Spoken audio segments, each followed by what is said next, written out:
Ce chant m'a habité et m'a fait du bien. Seigneur, fais-moi voir ta gloire. Et je dirais, c'est pendant plusieurs jours, ce chant, même la nuit, il me restait. Et c'est un peu ma prière pour moi et pour chacun d'entre vous. Oui, Seigneur, fais-moi voir ta gloire ce soir.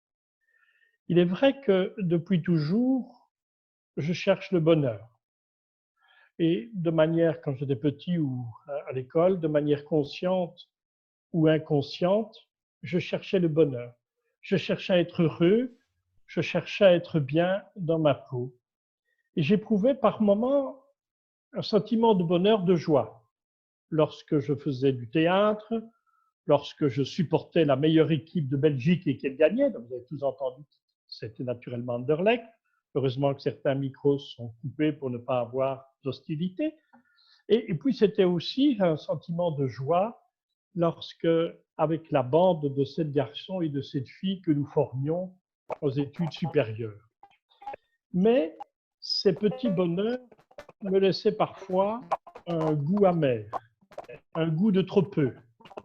À force de sortir, de faire le clown, j'éprouvais par moments un sentiment de solitude, d'insatisfaction.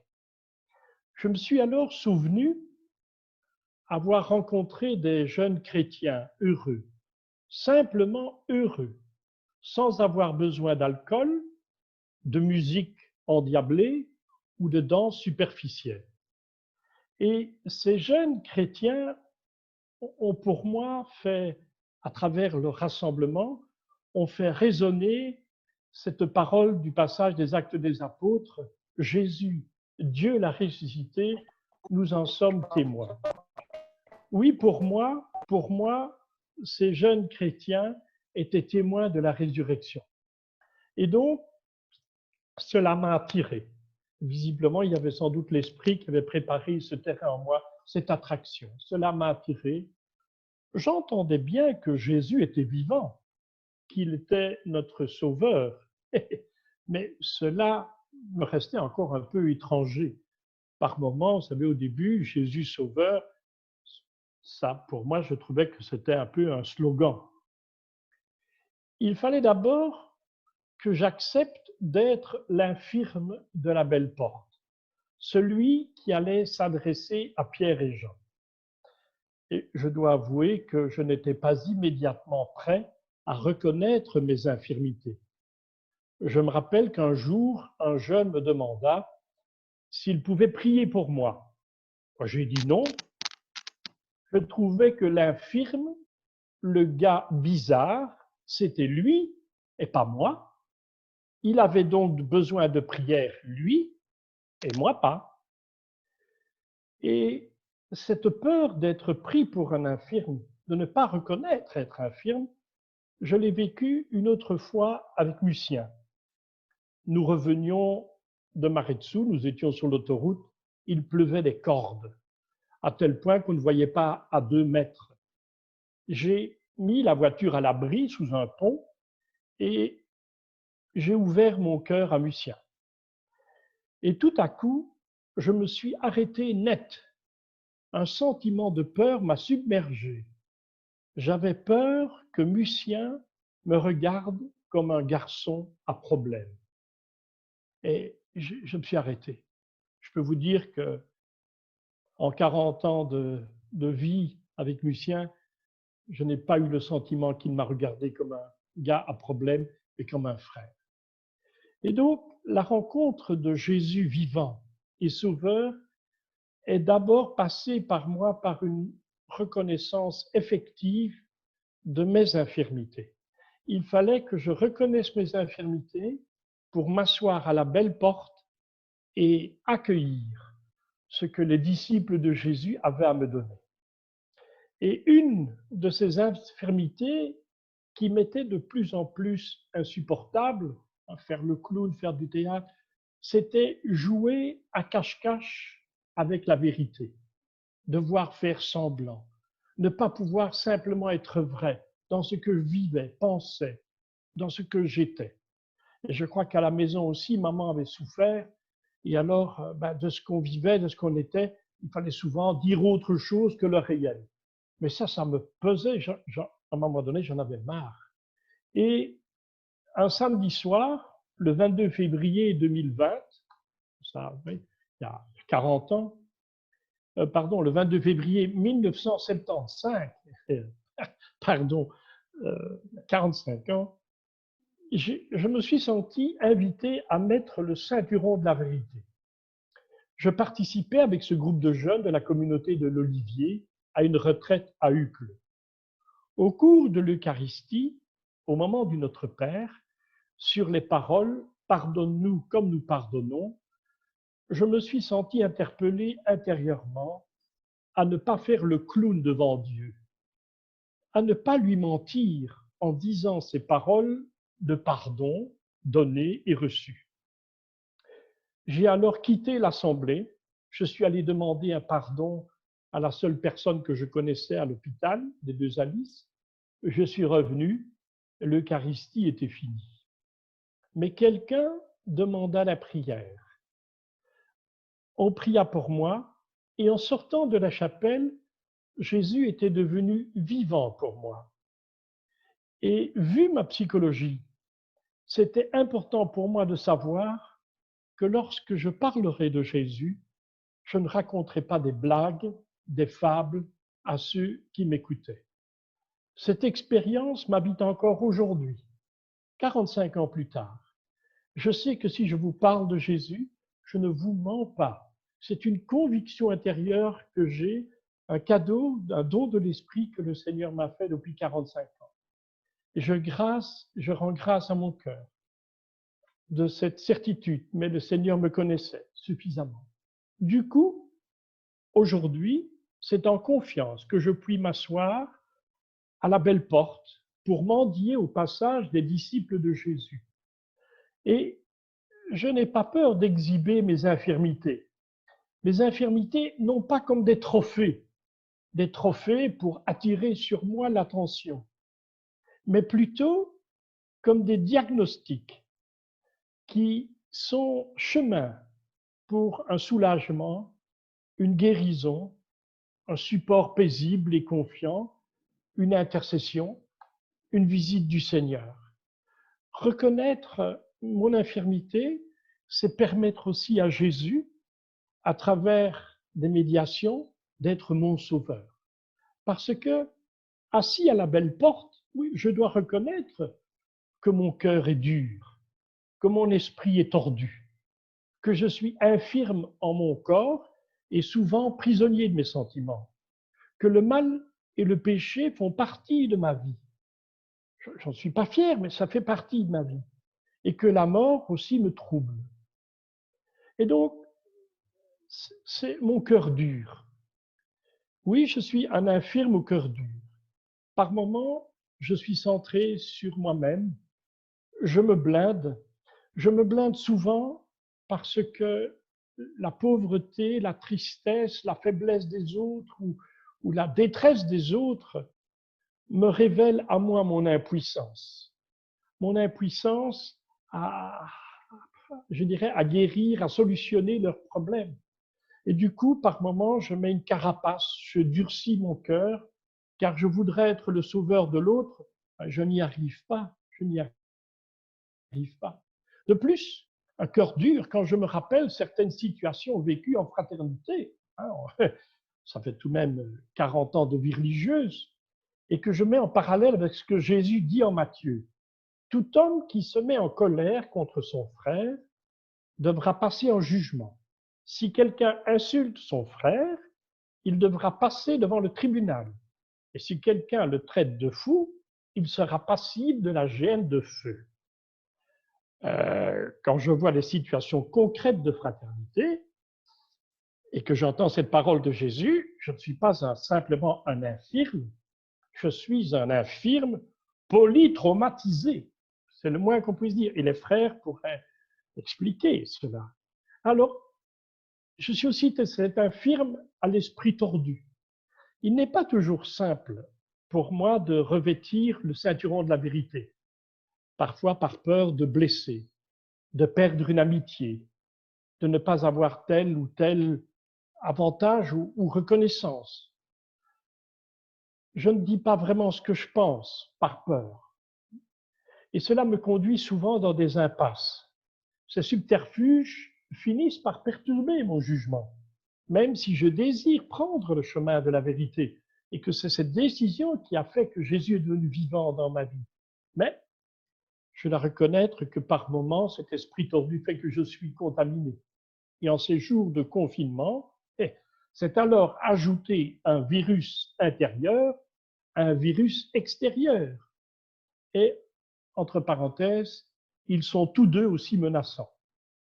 Et je suis aussi cet infirme en mon corps et souvent prisonnier de mes sentiments. Mon frère Marc me dit souvent que je psychosomatise en mon corps mon stress, mes envies, mes refoulements. Il n'a pas tort. Mon eczéma se développe bien avec le coronavirus, même si j'essaye de le cacher. Je suis captif de mes habitudes, de mes sentiments, de mes envies, qui ne sont pas toujours de saintes habitudes, de saintes envies, de saints désirs. Et lorsque j'entends dire le Seigneur dire, si tu regardes, si ton œil regarde mal, tu as déjà commis un adultère dans ton cœur. Il serait sans doute préférable que je sois aveugle, bien que cela ne résoudrait rien, car il y a toujours le pouvoir, parfois malsain, de l'imagination. Et le mal et le péché font partie de ma vie. Honnêtement, je ne me lève pas le matin en voulant offenser le Seigneur. Ce n'est pas ma décision matinale. Mais comme dit saint Paul, je ne fais pas le bien que je veux et je fais le mal que je ne veux pas. Et pourtant, je veux choisir Dieu. Et je suis aussi cet infirme troublé par la mort. Infirme mortel, il faut le reconnaître. Et vous savez, le coronavirus m'a forcé à me poser une question. Qu'ai-je envie de vivre aujourd'hui en fuyant les autres comme des pestiférés, ceux qui vont me contaminer, ou en sortant prudemment pour me mettre à leur service? Je me rappelle toujours cette affirmation d'amis polonais, menacés d'une invasion russe dans les années 80. Il m'écrivait, nous, à Varsovie, nous manifestons parce que nous savons pourquoi nous voulons vivre. Vous, disait-il, à Bruxelles, avec la communauté Maranatha ce jour-là, vous manifestez parce que vous avez peur de mourir. Et vous voyez, toutes ces infirmités font que, je rappelle, non pas comme des trophées, mais je veux bien m'asseoir à la belle porte. Et je puis accueillir les paroles de Jésus qui me viennent par les disciples. De l'or et de l'argent, je n'en ai pas, mais ce que j'ai, je te le donne. Au nom de Jésus, le Nazaréen, lève-toi et marche. Sois guéri, assume tes infirmités. Oui, je le reconnais, si je suis humblement lucide avec moi-même, le Seigneur peut devenir mon Seigneur. Il est le véritable médecin qui peut soigner tous mes maux. Comme le dit Jésus au chapitre 4 de l'évangile de Saint Luc, il est venu annoncer la délivrance aux aveugles, le retour à la vue, la délivrance aux captifs, renvoyer la liberté des opprimés. Aujourd'hui encore, je peux dire que dans mes infirmités, Jésus vient à moi, il vient me délivrer. Alors, il est mon sauveur et il peut changer en moi mon cœur dur, mon esprit tordu, mon corps et mes sentiments, le mal et mon péché, la mort. Et pour me sauver concrètement, je constate que Jésus me rejoint. Parce que dire Jésus sauveur, oui, mais concrètement, ça veut dire quoi? Mais ça veut dire que par sa parole, la parole de Dieu, l'Évangile, la Bible, il me rejoint dans mes infirmités. Il manifeste, je dis, quand on voit la Bible, cette perle d'amour, ce trésor d'amour de Jésus pour nous, ben, ça me fait du bien, ça me guérit, ça visite mes infirmités, ça me fait du bien. Et les sacrements aussi. Vous savez, quand j'étais en début d'humanité, ben, on pouvait aller se confesser. Et je me rappelle, j'avais 13 ans, l'abbé Daoud avait dit qu'on pouvait aller se confesser. Je suis allé me confesser. Et puis, je me suis demandé, en rentrant dans la chapelle, mais l'Esprit Saint, ça sert à quoi? Je n'ai pas de réponse. Eh bien, j'avais 13 ans, je n'ai plus été me confesser. Mais je suis retourné me confesser. Je suis retourné, je dirais, accueillir ce signe visible de l'amour invisible de Dieu qui passe par le prêtre, par les sacrements, le jour où Jésus est devenu vivant pour moi. Oui, ce jour-là, j'avais envie, j'avais un cœur pour revivre une relation d'amour plus intense. Et les sacrements, c'était un échange particulier avec le Seigneur. Mais je dois avouer que très souvent, pour moi, Jésus Sauveur passe par la médiation des autres membres de son corps. Et je dirais, c'est vous, frères et sœurs. Là, je voyais les images, l'amitié des couples, la fidélité d'une veuve. Le, j'ai vu quelqu'un, j'ai vu une personne accepter qui était en fin de vie, par amour pour ses enfants, accepter que les enfants aillent d'abord en vacances avant qu'elle puisse mourir et rejoindre le Seigneur. Mais j'ai été témoin de ça. Et pour moi, les autres, vous êtes souvent pour moi Jésus qui vient me guérir dans mes infirmités. Pas nécessairement par des grandes paroles, mais parce que vous êtes, par votre exemple, par votre prière, par votre intercession, par votre témoignage de vie. Parce que mes infirmités, il faut se battre, par vos paroles. Eh bien, sans le savoir, vous êtes souvent pour moi, je dirais presque des béquilles pour marcher, même si le Seigneur voudrait que je marche un peu plus rapidement.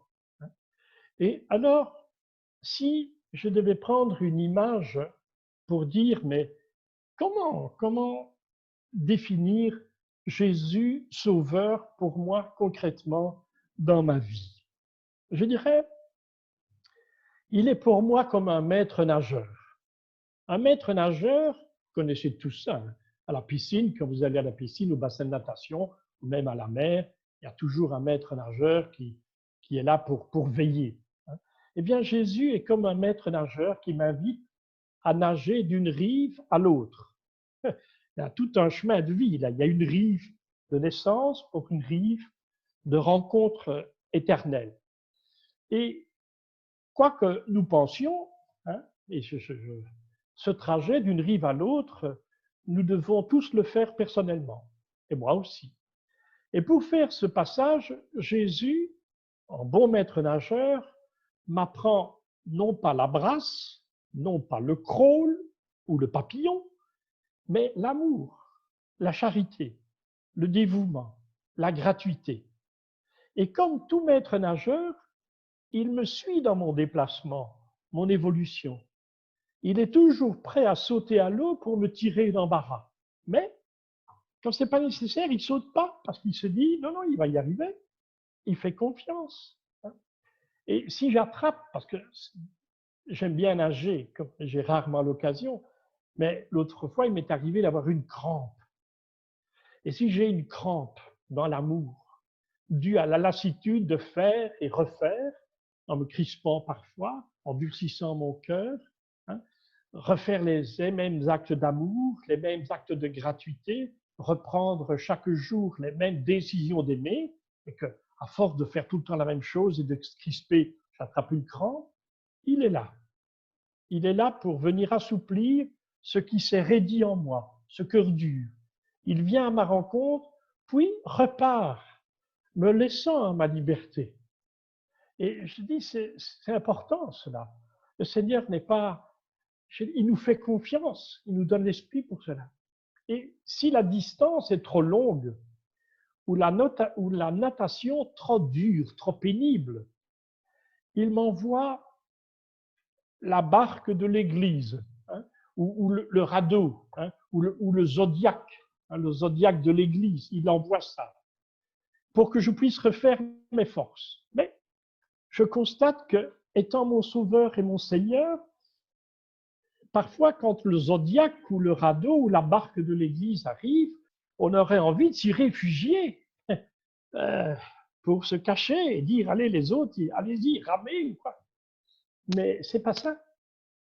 Le Seigneur veut bien me permettre de me refaire grâce à mes frères et sœurs, mais il me donne le zèle pour reprendre ma natation, pour replonger dans la confiance et atteindre le rivage.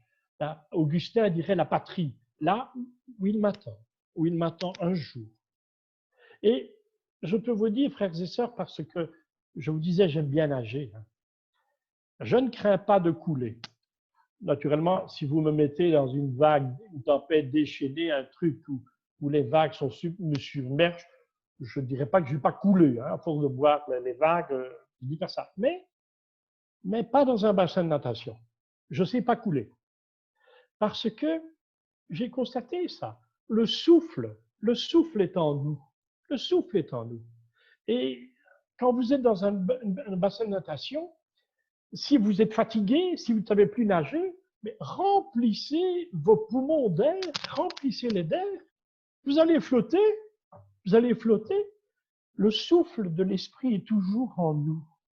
Et naturellement, si vous sortez ce souffle, si vous ne restez pas dans le souffle, si le souffle ne vous gonfle pas à l'intérieur, ne vous habite pas, essayez un peu d'expirer complètement à fond.